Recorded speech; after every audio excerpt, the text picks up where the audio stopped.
welcome to Africa Today. I am Ainan Lubem. First, let's talk the headlines. On the headlines, Buhari tasked Catholic bishops to extend truth to terrorists. Senegal's president to regulate social media. Supreme Court to hear minority suit against E-level implementation today. Ministry issues to NFF on elections. And now the news in detail.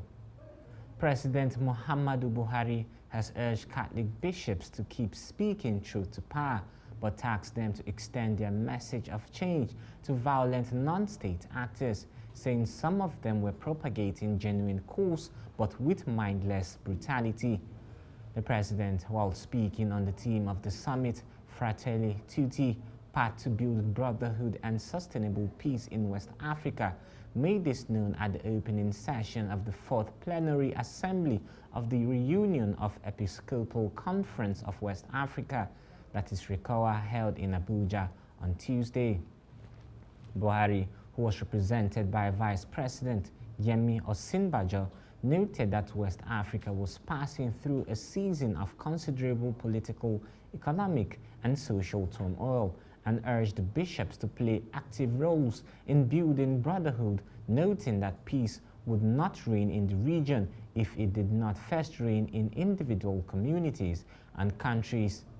In his remarks, the president of the Catholic Bishops' Conference of Nigeria, that is CBCN, Most Reverend Lucius Ugoji, said the international community must work together to develop new strategies to tackle global problems. To this end, Buhari said the federal government was committed to collaborating with the church and all well-meaning actors in promoting peace and security. Nigerian army on Tuesday accused members of the indigenous people of Biafra, that is IPOB, and its armed affiliate, Eastern Security Network, that is ESN, of killing a military couple. The Director of Army Public Relations, Brigadier General Onyema Nwachukwu, in a statement said the incident was a testament to how IPOB and ESN were unleashing terror on innocent Nigerians. It would be recalled that the duo of Master Warrant Officer Audu Linus and Private Gloria Matthew traveled to Imo State for their traditional marriage rite, where some armed men shot and beheaded the soldiers. The statement read in part that apparently the soldiers had embarked on the trip to fulfill their traditional rite of conjugating their matrimony, as the very well-respected and cherished Igbo traditions demands. He further vowed that the army would ensure the perpetrators are brought to book, calling on residents to help with information that could lead to their arrest. Onyema said though the rebellious groups have continued to live in denial while masquerading as unknown gunmen in their criminal violent campaign in the region, the Nigerian army will ensure the perpetrators of the dastardly act unleashed on the personnel do not go unpunished. Still talking local news, the Islamic State of West Africa province, that is ISWAP, has killed 3 people in Kautakari ward of Chibok local government area on Tuesday, while the United Nations Secretary General, that is Antonio Guterres, was paying a courtesy visit to the Borno State Governor, Babagana Zulum, at the government house in Maiduguri. The terrorists have attacked the village countless times within the past 5 months, according to a Chibok resident.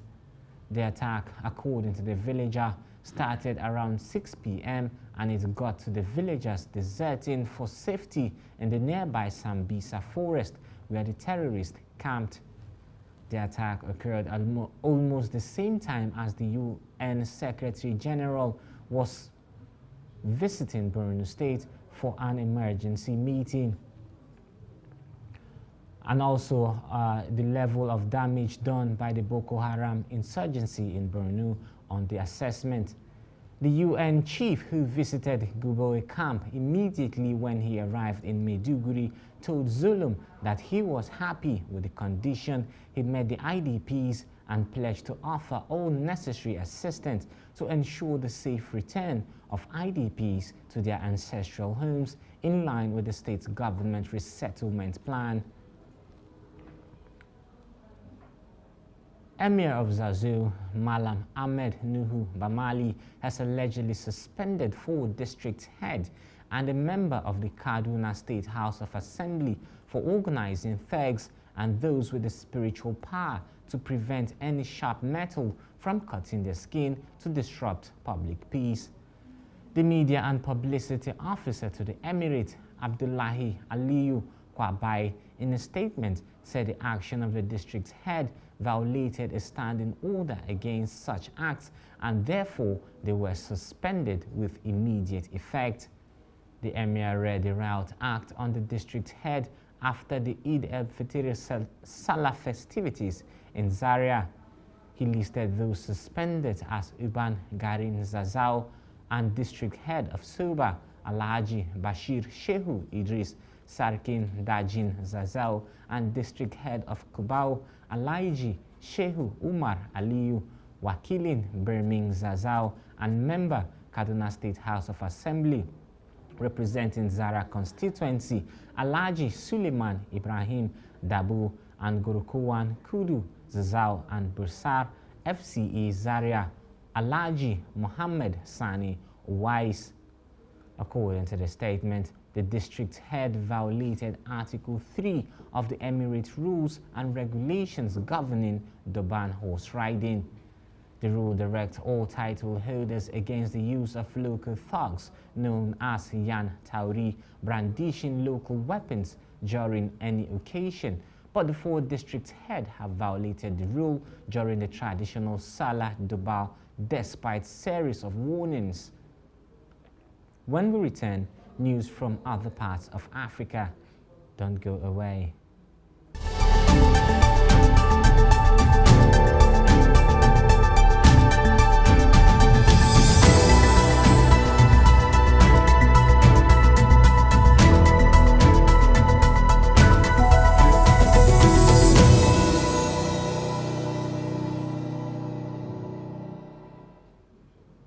Thank you for staying with us. Now to other parts of Africa. Senegal's President Macky Sall has said he plans to regulate social media in the West African nation, describing it as a real cancer of modern societies. Political tensions during local elections in January led to fears of widespread violence via online mobilization. This followed the case last year of main opposition leader Ousmane Sonko, who was accused of rape. His arrest led to real mass anti-government protests in which at least 13 people were killed and several others were injured. The protest over Ousmane Sonko reflected broader economic discontent amongst the young image, with captions, "The protest over Ousmane Sonko reflected broader economic discontent among the youth." Journalists also spoke out about receiving online and physical abuse for reporting the rape allegations. There are fears that legal measures could be used to crack down on youth using social media to mobilize demonstrations against Sall's administration. Away from Senegal now to Sierra Leone, where President of Sierra Leone welcomed a group of 59 African Americans to the country and granted them Sierra Leonean citizenship last Thursday, 28 April, a day after the country celebrated its 61st independence anniversary. However, there are speculations the bill-led government has accumulated millions of dollars from the sale of Sierra Leonean citizenship and passports since coming to power in 2018. It is the lack of transparency regarding the revenue generated from this enterprise and how that money was spent that was prompting accusations of corruption which the government may not deserve. although it is not certain how much revenue the government is generating from what has now become an all too familiar lucrative cash stream for the government. What is also not clear is what role the new citizens of Sierra Leone are going to play in helping to develop the country. Ghana has dropped 30 places on the 2022 World Press Freedom Index. The 2022 index put together by campaign group Reporters Without Borders saw Ghana ranking 60 after placing 30 in 2022. This is Ghana's lowest ever ranking in 17 years after it ranked 66th and 67th in 2005 and 2002 respectively. The latest report is out of 180 countries assessed, with Ghana recording a decline in its indicative points from 78.67% to 67.43% compared to last year. It said although the country is considered a regional leader in democratic stability, journalists have experienced growing pressure in recent years. According to Reporters Without Borders, the safety of Ghanaian journalists has deteriorated sharply in recent years. That is not the only grounds, as Ghanaian political leaders are said to be making death threats against investigative journalists. We move to other parts of Africa after this break. My name is Joel Idajile, the winner of Naija Boss Factor Season 1. I just want to say I'm so excited because, wow, this is a very big thing that has happened to me. And concerning this Season 2 that is coming, I'm just telling you, those that are going to be competing, bring in your A game. This is not something you come casually. Come with your A game, come for it. And Season 2 is up. Those of you that didn't enroll, I'm sorry, you have missed out big time. You scammed yourself. You think they were trying to scam you, but you scammed yourself. Thank you.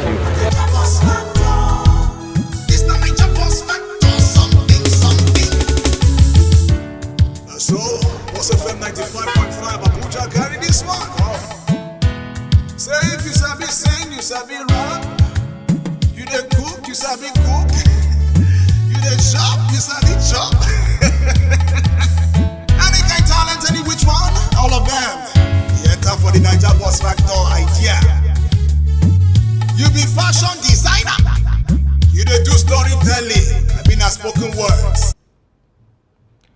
Welcome back and thank you for staying with us. Now to other parts of Africa.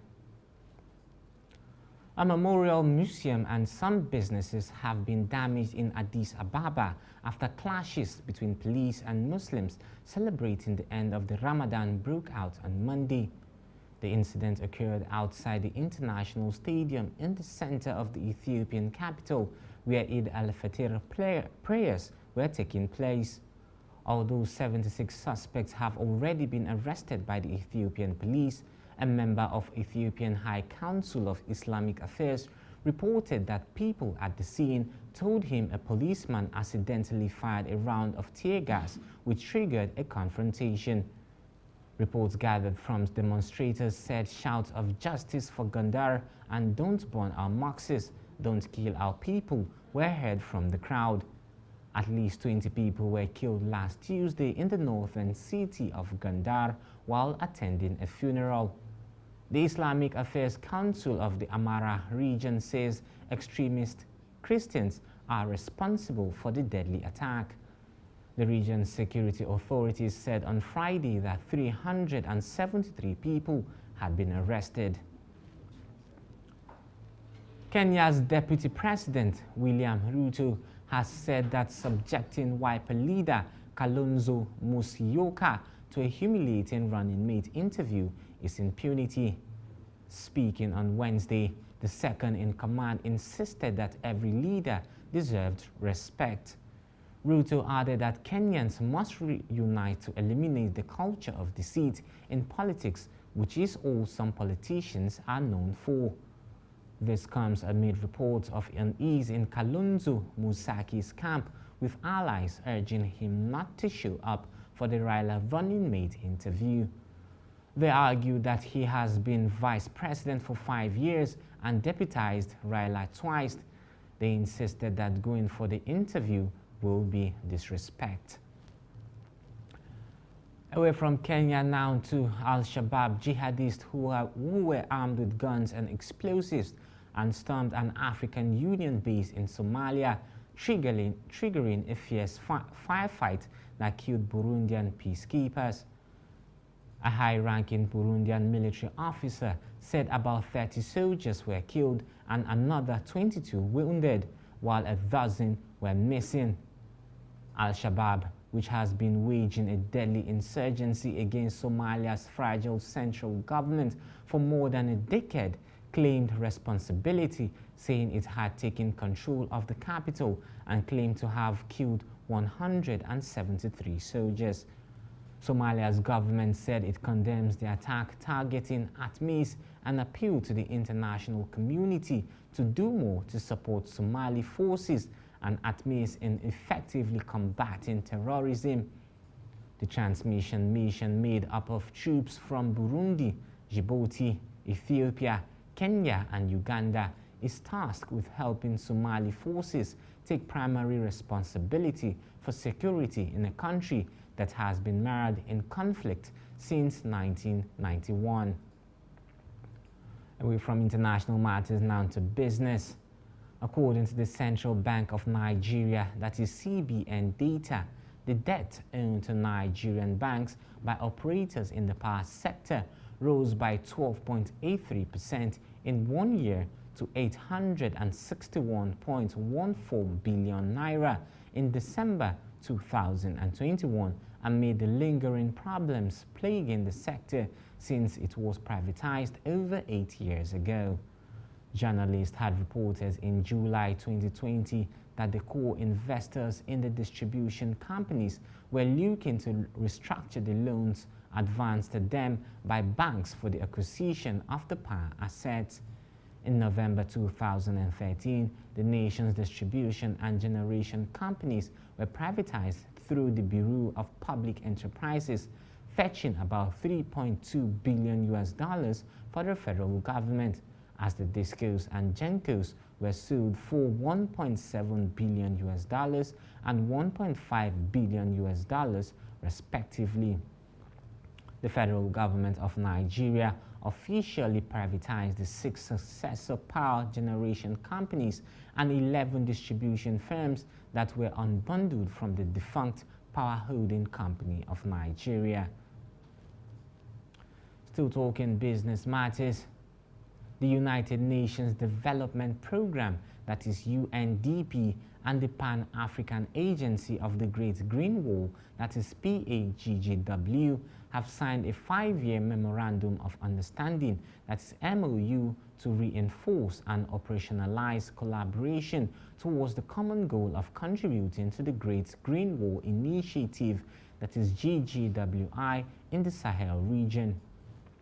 The signing took place in Nouakchott, Mauritania, with the Executive Secretary representing the Pan-African Agency of the Great Green Wall and Luke Gonofoloun, Deputy Resident representing the UNDP Sub-Regional Hub for West Africa and Central Africa. This agreement signals a firm commitment from UNDP and the Pan-African Agency of the Great Green Wall to put the region on track. The Memorandum of Understanding builds on the high ambition and expectations of both organizations to advance to the GGW initiative in the Sahel, strengthening the institutional capacity of the Pan-African Agency and contribute towards attaining the Sustainable Development Goals, that is SDGs, and the African Union's Agenda 2063. And now to Ghana, the Supreme Court will today, May 4, hear the application brought before it by 3 minority members of parliament against the implementation of the electronic transfer levy, that is e-levy.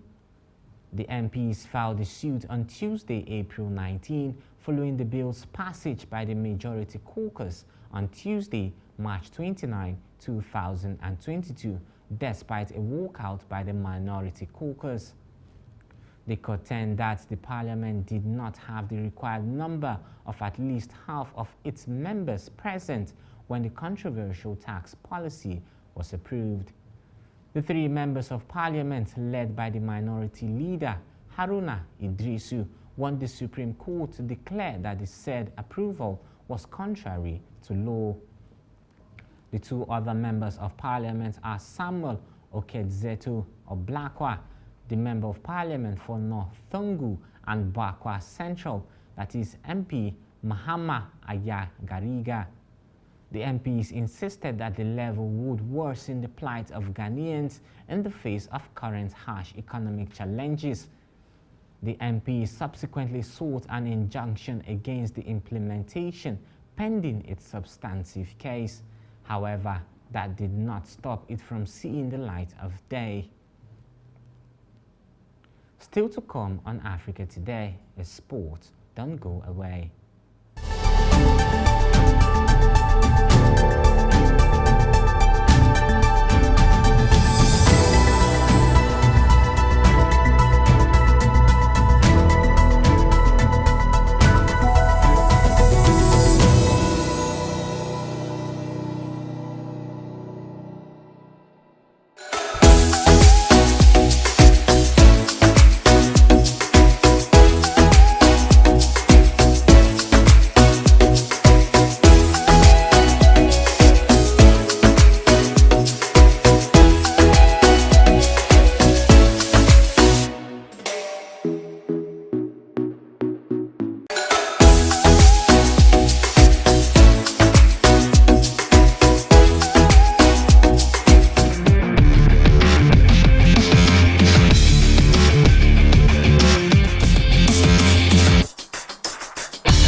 Good afternoon. Welcome to Sport News on Africa Today.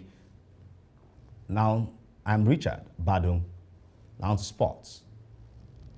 Former chairman Adamawa United, Emmanuel Zira, has called on the league management company, that is LMC, to put the 2021-2022 Nigeria Professional Football League NPFL season on hold.